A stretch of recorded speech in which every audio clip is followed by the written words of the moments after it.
Hello, this is Dr. Joel B. Goodin with Driven to Doctorate. Today I have guest Dr.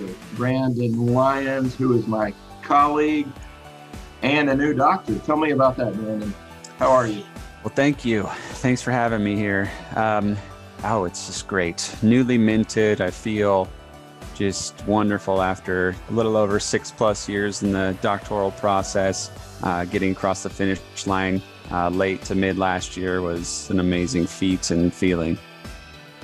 Did you notice any physical changes? Did you get taller? Did your hair grow more thickly? Or No physical changes, except I picked up a nickname from my oldest son. He's 4.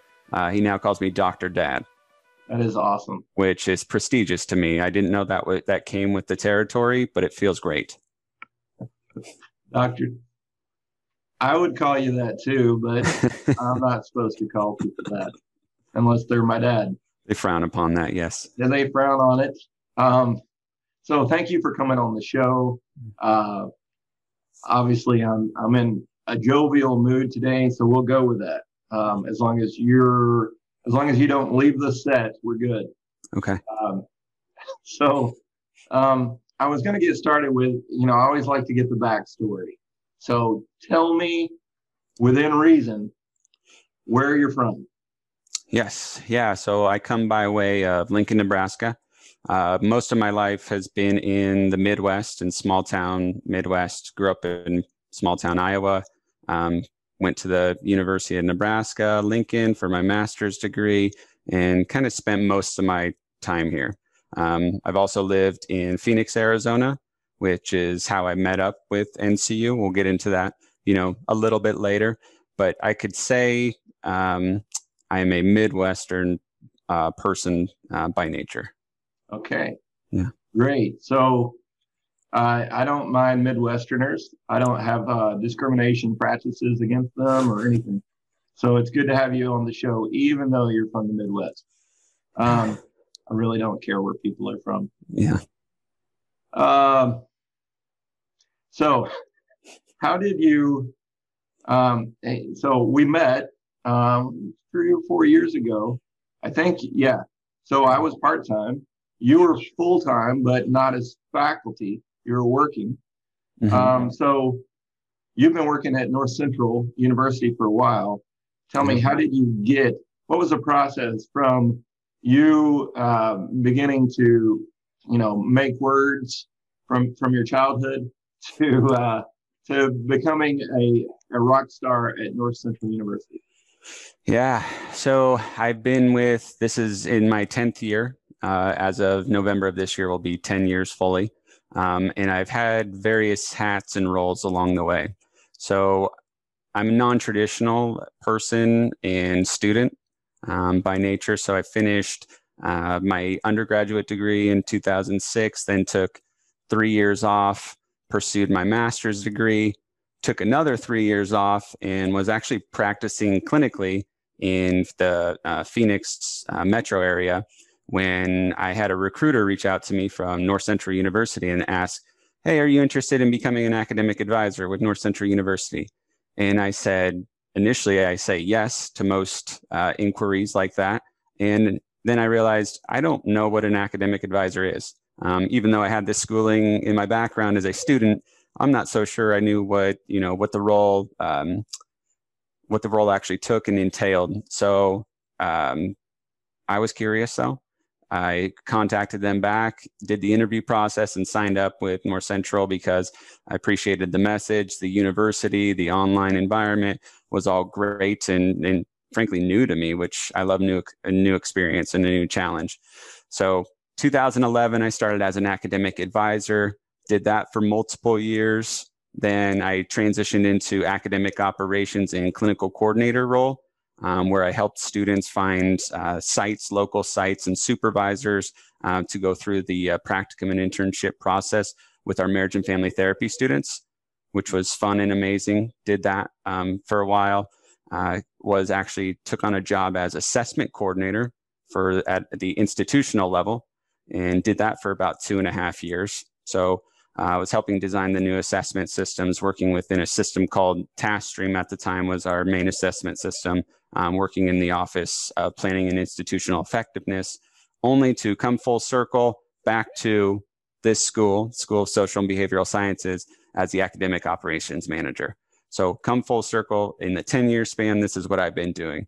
It wasn't until recently when I, as I alluded to earlier, crossed the finish line of my PhD program that I actually signed up and became part-time faculty in the school as well. So I teach marriage and family therapy courses. I teach about 5 to 7 right now courses, and I've been doing that about for 5 months. Right. And word on the street is that you're looking at some full-time positions. We're going to cross our fingers for those. Yes, we are crossing our fingers. We've interviewed for them and just awaiting the final decision. Well, I wish you luck, of course, and if I can help at all, I probably can't. But if I can, let me know. Thank you. I think you already know all the people that can help a lot more than I can. So, yeah, I know you'll be successful. So you were working, and this is a very common thing among our students, working and being a student. Yours is especially interesting because you were working for us, sure, and being a student. So tell me about that. It's wild, as most of our students will point out, trying to balance life with going to school and earn a higher education degree. It's not impossible, but it's challenging at times. So I think what the challenge is setting up your expectations correctly from the outset, knowing how long you need to study and how to do that well, do the readings, making sure that you get your assignments done, building structure back into your life as a student it's a delicate balance early in the process. It took me about a good 9 to 12 months to really figure out what worked for me. So I could no longer, since I took that 3-year gap between completing a master's degree and pursuing the PhD, I could no longer do the things on the weekends or at weeknights that I had done previously. So that just meant being more mindful of my time and understanding what was on and off the table. And if something, an engagement were to come up that I wanted to partake in, I had to make sure and be intentional with doing things ahead of time, which, like I said, took 9 to 12 months to really figure out what that looked like in my own life. So balancing that with, the full-time work that I did here was a challenge initially, but once you get in the groove, it feels good. So once you get in the groove, it's nice. Once you notice that you're making progress and you don't feel like you're just circling around the starting line. Yeah. Yes. Yeah. That's cool. And then you had a family as well, obviously, with the kid that calls you Dr. Dad. Yeah. He must be your child. Oh yeah. Yeah. So along the ride, we decided, my wife and I had decided to have children. So we have 2 boys now, all while in school. The interesting thing about that, my wife doesn't find it so interesting because it was chaos at the time. But I started as a part of the PhD marriage and family therapy program, you have to do clinical work. And I started my clinical site 2 days after having our second child. So the time demands, making sure that when, my wife needed help or when I wanted to spend time with family, that I built in that time to do school as well as have that family time, that much needed family time for myself. So having a family, we bought our first house while I was a student in the program and working full time. We bought our second house while I was doing that. It can be done, right? You have to be intentional. If you're not, it'll roll over you pretty quickly. My students amaze me, and that amazes me what I'm hearing from you. But one of my students, I've been getting like pictures of a brand new infant. One of my students just had a baby. She took, I don't know, maybe 6 weeks off. I don't know. Wow. But, taking some time off, had the baby, kind of come back. Wow. And, they're doing all sorts of things. Some, dealing with COVID, being a frontline worker, some of them, I'm sure you've heard plenty of stories in your position. So you were talking about being intentional, sort of from the first course, and honing in. We talked about. Yeah. I wrote down other students and potential students. What was I thinking of there? I put that in our notes to talk about. But yeah, I'm not sure. Maybe that I think the note was, this is something to say to other students and potential students, that you've got to have a plan. Yes. And you've got to sort of have, I guess it took you 9 to 12 months. So you've at least got to figure it out quickly, I think I would say, because the dissertation doesn't write itself. You're actually, I think I skipped a note to myself. You're the first finished doctoral student that I've had on the show. So you don't get anything for that besides be called Dr. Dad by your child. Yeah, I'll take that. Yeah. So but that's pretty awesome. And you're just barely beating out one of my own students. To be clear, Brandon wasn't my student. I wasn't his chair, or subject matter expert, or academic reviewer. I wish I was. I would have stopped this nonsense. No, I'm very, very excited for him. But what was your topic? So at a high level, what I tried to do was integrate marriage and family therapy theory within the field of sports psychology. Yeah, at a high level. So think about any time I'm a big sports fan, I'm a big MFT fan, and I said, how do I integrate my two passions and create a dissertation topic out of it? And that's what I did. So what I was looking at were interview upon interview, and anytime that you turn on ESPN or any interview with any athlete, at some point they're going to refer to their team as their family, or their brothers, or their sisters. It'll be said. They use these family concepts. And I always thought, how interesting. Why are they telling? I've been a part of a team. I played soccer in college, and I've been a part of a team my whole life from an athletic realm. And there are components that feel very familial like. And I said, well, how do I bring that to, create a research design around those two, essentially two topics that are foreign, but not. And that's what I studied. So I looked at how the coach-athlete relationship, so how that was, the quality of that impacted the relationship between team cohesion and team performance.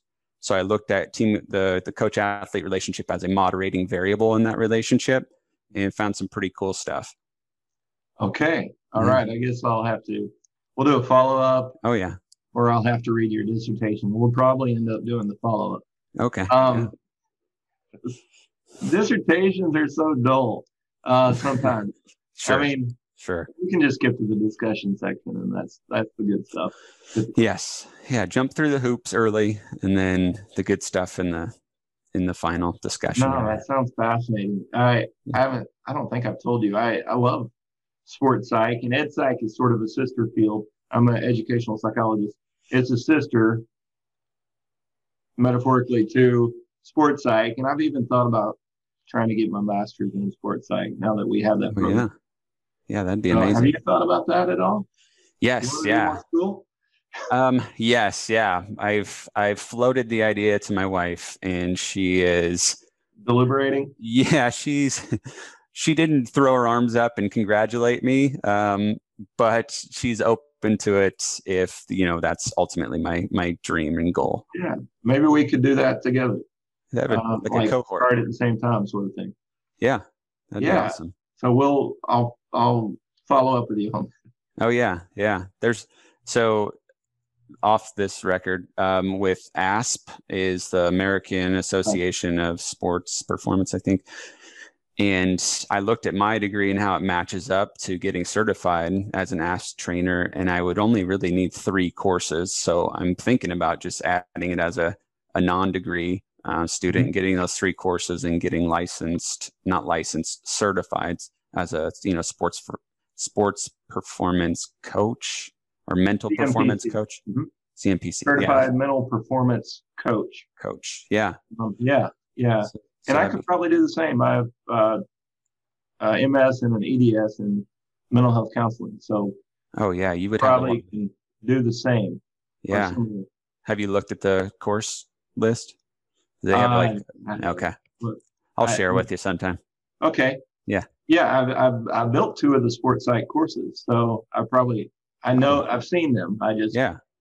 I haven't thought about being a part of them as a student. Yeah.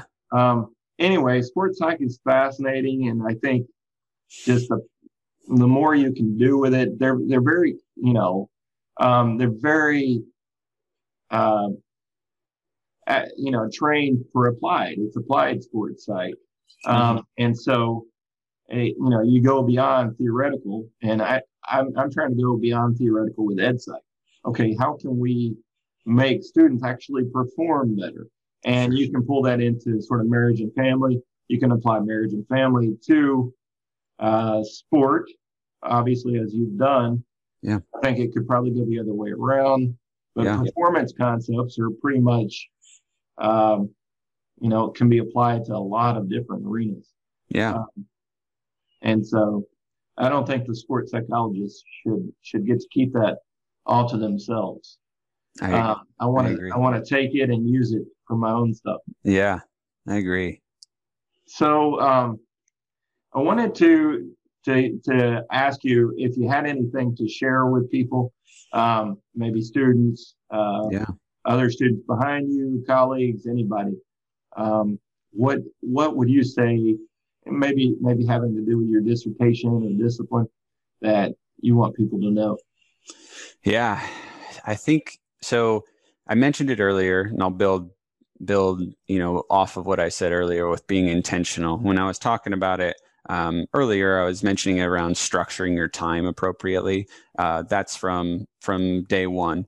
But also in your program, especially this is, more toward PhD or terminal degree pursuers, is using every single assignment and every single course to your benefit to the final product. So think about the finish line when you're creating assignment number 1, when you're creating assignment number 2.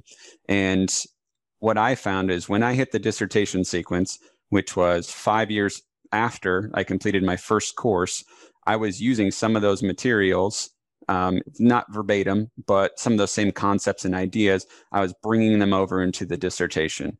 So what I found was the harder I worked at the beginning, the easier it was for me at the end. So bringing those concepts, and then as through every single course, take this amazing feedback that you get from your faculty and run with it. So don't fight your faculty, find out what they're trying to tell you, and then adapt what you're thinking, how you're thinking, and flex to it. And then expand your idea, expand your approach, just build upon it each time. And then, sorry, what were you going to ask? Yeah, no, I was just, was going to chime in. Yeah. But I didn't want to cut you off. I think it's sort of like that presentation I told you I just did. I talked about mastery versus performance goals. If you think about the class and just finishing the class with a good grade, then you might not sort of focus on, Dr. Goodin gave me all this feedback on APA formatting, on scholarly writing, on, things. And if you don't realize that will be really useful when I start my dissertation, not just the rest of the courses, not get my grade, be done with that course so I can hop on to the next courses and then eventually start my dissertation. But if you realize what you're saying, the utility, or what we call instrumentality, and the relevance generally of the course that you're in and the feedback you're getting and how that can prepare you for the dissertation, that's sort of a mastery or growth mindset. Mm-hmm. Yeah, that's well said. And the more time, I think, so with our students and our student base, you have to think about time. Time is a commodity that our students just don't have because they aren't fully invested into the school process as compared to somebody in, you know, an undergraduate transitioning straight from high school to their undergraduate degree. You are there in school to do school, right? Mhm. Our students are doing school while also coming home, changing diapers, feeding children, going to their second job, going to their third job, right? So there's all these other things that they're trying to balance, and you can get sucked into just completing, what do I have to do this week to get done? And sure, there are times to just put your head down and have that tunnel vision. But what I tried to do is step back and be really intentional with my research courses specifically. I said, I'm going to carve out more time to do these assignments because I know ultimately I'm going to borrow a lot of this content, these ideas, and bring them over into the dissertation. So I spent more time and had more painstaking events during the research courses. But again, it made it a little bit more seamless when I got to the dissertation process. For sure. Yeah. And I think that has implications for us. I do, you know, you're already part-time faculty, and I think you'll be full-time faculty soon. But you know, if we have to emphasize on the other side of things, this is going to be useful for your dissertation. That's half the conversation I have with like a new student who comes into research methods. 30 minutes of our hour together are like, and this will be useful for your dissertation, you know? Yeah. And so sometimes we have to tie in that connection, that relevance, and sort of emphasize it to students. This isn't just like for this course, this is something you'll use. And so I appreciate your way of thinking about it. And that speaks to, I think, your success. You were talking about a strategy you used from a book, Getting in Your Chair. Yeah. Tell me about that. Yeah. Well, so the book was called the 15-minute Dissertation. Right. And so I read this long ago, even before I was even pursuing a PhD, when working with students. A student actually posed it to me who was a PhD student at the time. And so I read it and thought, how fascinating. I should use this when I actually go into the dissertation process. So from the time I read it till the time I actually went to dissertation there was a gap there. But I applied the principle to every single course that I was in, and even more so to the dissertation process because of how ambiguous it can be at times. And so what the idea is a 15-minute dissertation isn't writing a dissertation in 15 minutes. That would be amazing if you could do that. Can't be done. So what it did was it said to put down 15 minutes on your calendar each day. And at that point, those 15 minutes, you have to sit in your chair in front of your desk, in front of your computer, with your dissertation open or an article open, something pertaining to your dissertation. So you could sit for 15 minutes and read an article and take notes. You could write a paragraph. You just had to be in your chair physically in that space for 15 minutes. You could think. You didn't even have to write anything. If you didn't have anything to write and it was a rough day, physically you had to be there to go through that, just the muscle memory to put yourself in that chair, right? Sports psychology concepts again. Muscle memory, enhancing it. And what I found was 15 minutes sometimes was 15 minutes, but more often than not, it turned into 20, it turned into 30, turned into hours sometimes if you found, good research and you wanted to keep exploring certain avenues. But that 15 minutes, without that, I wouldn't have been able to complete the dissertation sequence. Right. Yeah. Right. Or it would have taken you much longer. Sure. Yes. I think you would have completed, but yeah, it's sort of just like you've got to, sometimes we don't feel like it, I think is a lot of it. Right. But if you say, okay, I'll do 15 minutes, yes. Or sometimes I'll, do that with house cleaning, or for me, playing some music. I'll record one song and I end up like playing for 2 hours, or something like that. Yeah. Or house cleaning for more than, 10 minutes, maybe 15. Sure. So yeah, I think that's so important. And that muscle memory, another thing I talked about in my presentation, just like your body actually, and your mind sort of reconstitute themselves to you're signaling to your body and mind it's time to work. Mm-hmm. Like here I am I've got like box lights and a crazy one of those circle lights in case I decide to start doing makeup videos. Oh yeah. But once I get in this cockpit of my spaceship, like I know I'm ready. This is time to work, and my body, and mind are ready for that. And so, in terms of like getting my attention focused, helps that. And I love the tie-ins to sports psych.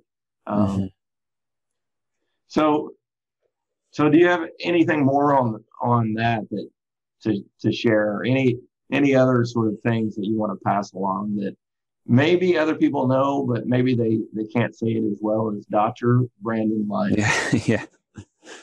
I'll mention one more thing. So I think that relationship formation between the student and dissertation chair is vital. That was something I was intentional of from day one. Again, this word keeps coming up, being intentional, because you could be passive and it'll naturally form over time. But if you are more intentional and you form a high quality relationship from the outset, then your chair is going to help guide you through this process and going to know you better than if you leave it off the table for 10, 12 weeks, 14 weeks, 16 weeks, and you could still be working on your first chapter versus being intentional with the relationship, spending time with your faculty. I set up a weekly meeting with my dissertation chair, and I was lucky enough that she had the time to do that. But that really meant a lot for me. Each week, she could give me feedback, real-time feedback, and I could implement it or incorporate it in a new way, or I could share, no, this is what I was thinking here. And she'd say, oh, I didn't understand that when I was reading it. Make it more succinct, make it more concise to the reader. Just those little tidbits based on the quality of relationship was amazing. Something I wouldn't get naturally through just getting written feedback. There was something more about the formation of that relationship. It meant more when I was getting the written feedback and then having the subsequent meeting to enhance that written feedback. So the relationship process, I don't think, can be understated. It's not something that we just, as students, you should just write and try to put your head down and get through it. It's a long process. Even if you knock it out at North Central in the quickest way possible, you're still spending a year with this person. So make sure that you make the best of it and do that from the outset as best you can. And potentially this person's going to be part of your life for the rest of your life. Yes. If you want them to. We're not going to follow you around and chase you. But this is sort of like, it's hard to spend that much time with someone doing such a very difficult, complex process, letting them guide you, working with you, it can create an emotional bond that you really shouldn't sever. You shouldn't just like give that up after the dissertation. That's something, it's like, hey, I've made a really good friendship here. So I'm moving away for a little bit and it was good knowing you. Instead we could like keep talking. Right. And that's something I want with my students, but it also, Brandon, Dr. Lyons, I'm hearing like, the other trick to it. There is I wouldn't call it manipulation, or it's strategic. The more your chair cares about you, the harder they're going to work for you. Yeah. I'm not trying to say that we're lazy or anything like that, but guess what? If you need a little extra help, you need more than an hour, you're having trouble, and you need them to spend 3 hours on a Friday night. If they care about you more, if you built that relationship, then they might say, you know what? I'm not going to watch Netflix tonight. I'm going to help you. Yeah. And so it's really motivating. We're motivated by connections. And that's part of like DC and Ryan's self-determination theory, autonomy, relatedness and competence. So it's that relatedness component. Yeah. So yeah, we'll work harder for you if you develop that relationship. And the student will also work harder for me as the chair if I develop a relationship with them. So when I make video feedback a lot, when they see me put in all that time to make the video and they see me walking through their dissertation, then I've heard at least one student say, I'm kind of embarrassed if I don't work as hard as you. And I'm like, good. Yeah. I want you to be embarrassed. No.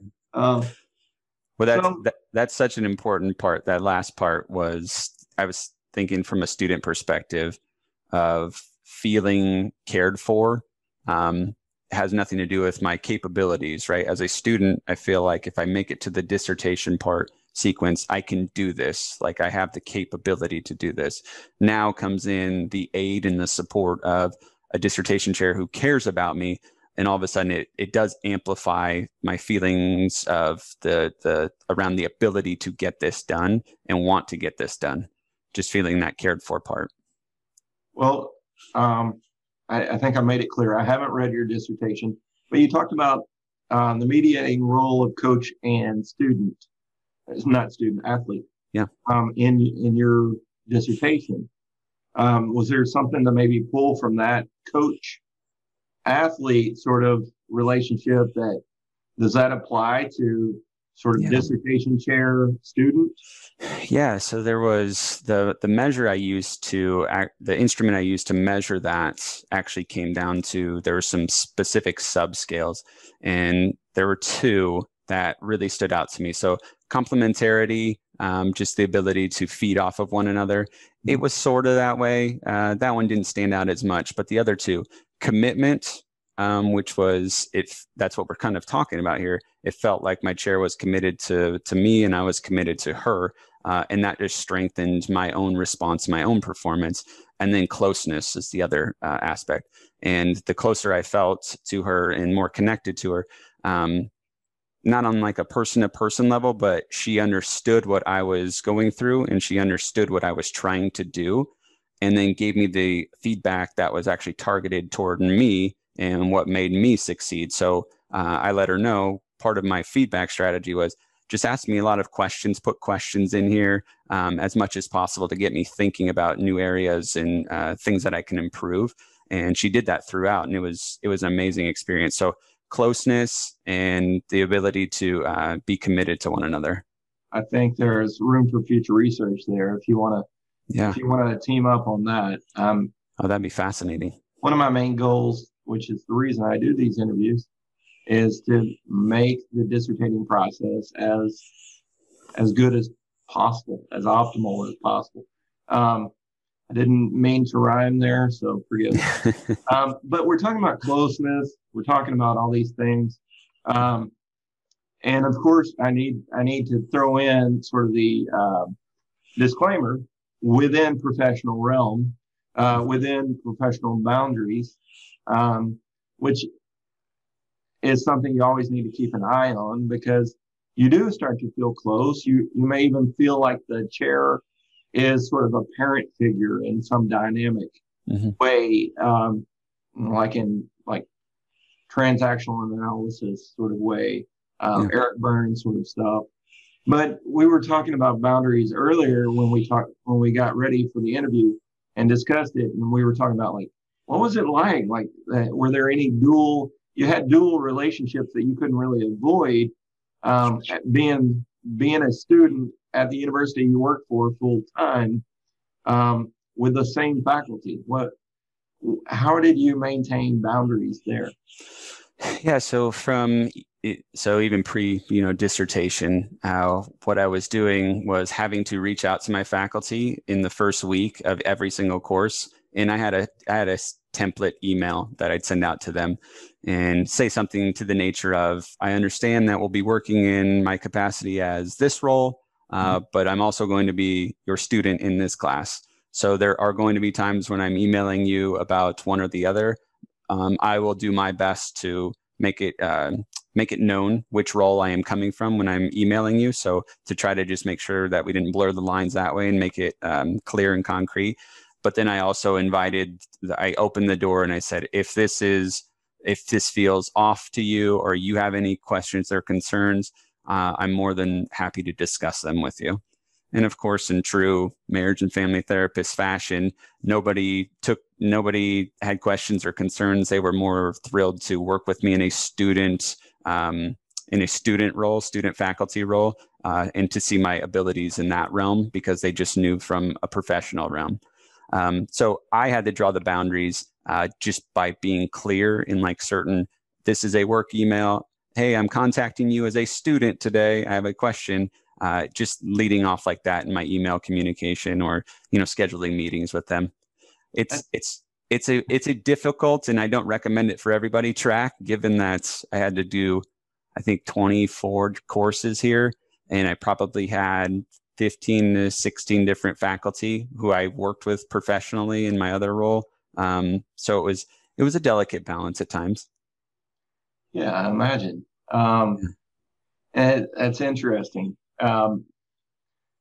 Boundaries are obviously, they're important even if you're not at the same university, because there's always that sort of, there is a friendliness that needs to be involved, that connectedness and relationship that you build, but it can't cross certain ethical lines where you're just spending those 3 hours on the Friday night helping the student because of something else.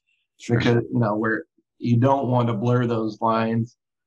You always need to pay attention to that. What's interesting that I heard is that you were the one, as the student, and partly because you had this sort of you were on staff, and so, but you were the one that set the boundaries. And maybe they would have as well, if you hadn't done it first. But in most situations, what I've learned through the years, and mistakes I've made, sort of not seeing things, and learning how to set the boundaries and sort of reset them sometimes.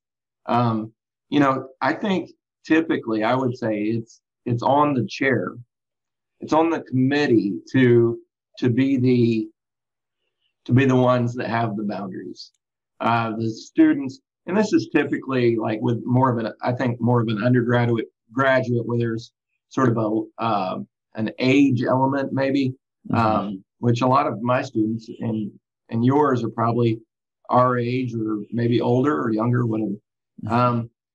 But do you think it's usually on the faculty? It's their responsibility to set the boundaries? I think so, especially if we're talking the dissertation sequence. To wrap it in a nice conversation about professionalism and professional development would be nice. Not just setting a boundary to set a boundary for boundary's sake, but teaching a student how to develop those boundaries, given that they're in the dissertation and they are going to be having to set these boundaries with potential students of their own, if they don't already, with their coworkers. All of that's important. So I think if chairs wrapped it in like a skill development conversation of this is how to do it and this is why I'm doing it, I think students would love to take that conversation on. I think so. And sometimes the students, when I was a student, a dissertating student, I didn't realize there was so much a need. I wanted to be buddies and pals and whatever Chris Farley says about, I want to be close, let's be friends. Let's have lunch together with my chair. And, if the chair doesn't say, oh, well, there's some limits we need to set on who we are together, then, me as sort of I wasn't real young, but there was still some naivete, about and to me, it sounded good. Yeah. But, the chair needs to step in and say, well, some of it's good, but to a certain degree, you need to make sure that you separate your personal lives from the professional lives to some degree. And I don't even know how to, that ethical conversation is one we have to do together. If I have an ethical issue, I need to be able to reach out to Dr. Lyons and say, what do you think? How should I handle this? So Sure. I hate to say there's like this really clear line, because like your circumstance, especially, it's just like, I wouldn't initially, I'd have to think about it to figure out how to deal with a student that was also my colleague. Yeah. Maybe I'm glad I wasn't on your committee. It is challenging. So we had talked and we had discussed briefly, and I don't want to get into it too much, but the employee discount that you got. Yeah. And this is something I've sort of encouraged other people, if they don't know what their if they have to choose between a job, between job opportunities, and they're planning to go to school, it's good to get one foot in the door at a university where you could attend school and have that discount sort of prepared for you. Yeah. That helped you out quite a bit, I think. Yeah. So that was one of the reasons I stayed on, to keep going on. So the PhD was always in the back of my mind. So if we, revisit the earlier conversation about when the recruiter reached out to me, I said, wow, this must be, serendipitous. This person reaches out to me and I know that I want to pursue my PhD. That's, it's got to mean something. So ultimately, yeah, that was a decision why I did sign up on board with North Central University, because I looked into, tuition assistance at that time, and they helped me every single step of the way. Wouldn't have done it without that. Because the student loan debate, we can go into that, and that's a completely different conversation. But I can say, proudly, I didn't take on another dollar of student loan by completing this entire program, which was about, like I said, 24 to 26 courses. Right. Which is not a small amount of money at all. No. And to be clear with our audience, that's for me at least, probably for you as well, that's the only reason we would be considering, maybe I'll pick up another master's in sports. Correct. Yes. We don't have to have it. We don't necessarily even need it, but the fact that we can get it at a enormous discount allows us to keep furthering our career and knowledge and skill building and degrees that might be useful. Would you agree that if we were looking at the real cost of that, you and I might say, well, I've got enough degrees. Yes, I would 100% say that, and my wife would back that up. So, thank you. Yeah. The wife, I won't get into that, but yeah, I mean, I'm glad that you're listening to her and you care. And it is a family decision process, all of this. If you're not doing it with the agreement of your family, you may not be doing it right. I would say that. I've talked about that in other videos. You need that support. You need somebody that's going to say, you need to agree on it up front. Yes. If Brandon's going to take this on, then, you need to have sort of a clear understanding of what you think it will be like to live in that situation and make it through. Without putting the marriage at risk, without putting the kids at risk, all that. Yeah. Yeah. So my wife, I always say, well, I always tell her she's smarter than I am anyways. But she holds a master's degree we met actually in graduate school, which is, funny given this conversation. But she was my strongest supporter throughout this entire thing. And I wouldn't have done it if she didn't support me going on to, fulfill this dream of mine. She actually, I can say this with confidence, made me a better writer throughout the entire process, because she continues to be a better writer to this day than I am. She actually proofread every single assignment that I've ever submitted at North Central University. And that includes the dissertation manuscript, which was a little over about 150 something pages, read every single word.